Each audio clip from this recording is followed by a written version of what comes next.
fẹ́ lọ rèé fojú rẹ̀ kò dé o yan bí lónú dé ọmọ ẹranko àgbọn àti ní ọmọ yìí ọkà.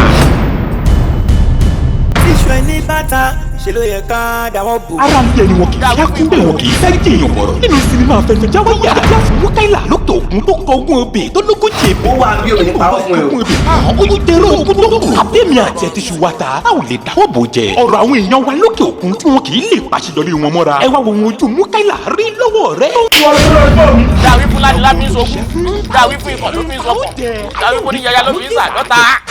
ṣé láwọ ọgbọ̀nọ̀. Arinaja sẹ́rẹ́ gbọ́dọ̀ tẹ̀ ẹ́ dáa kan a fi máa ń jọ káàlì. tó bá wọn fi jẹ. ilé ọkọ̀ máa wèrè wọ́n tẹ̀ka lọ báyìí ni táàdé lò. chicken náà mo kàn fẹ́ ṣe sí wọn. I want to eat shawarma. àwọn kan mi ò wé kankan. tẹ́ ẹ bá mọ̀ ọjà ẹ mọ̀ sá. tó ń gba àmàlà ní ṣìǹdàkọ̀ ìrọ̀mọ́ mi kì í ṣàmàlà kára ló fẹ́ jẹ. ìyàwó ẹnì kan náà ni wàá núwọ ló ń ṣe mí èjì wù mí jẹ́ èso tọrọ fún ẹ sórí bóyá wà ó sì pupa kò rówó para o kò rówó ra cream o báláyé tiẹ̀ ní. Ó dá ń lójú mo mọ̀ ni pé ògo owó lọ̀rẹ́ wọ́n ó ṣe. ọ̀rẹ́ mi tọrọ bá ti kàn láwọn mo mọ dì. kán lè mọ̀ pé àjọra wa ni. ara ti ń ru ìbí bí ṣe ń ṣe yìí o. ẹja wọn lọ.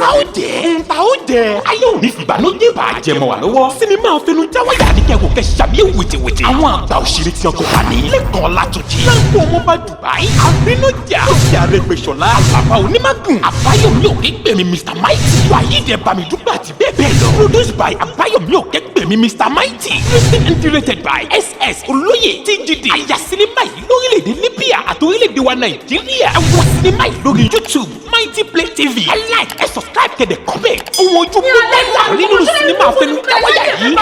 mo fẹ́ dájà lẹ̀ láàrin ìjọba àtológun. I will call my lawyer bí àṣà àwọn ọmọ kan wọ́n ní tílẹ̀ bá ti mọ̀ wọ́n àpè dílà wọn.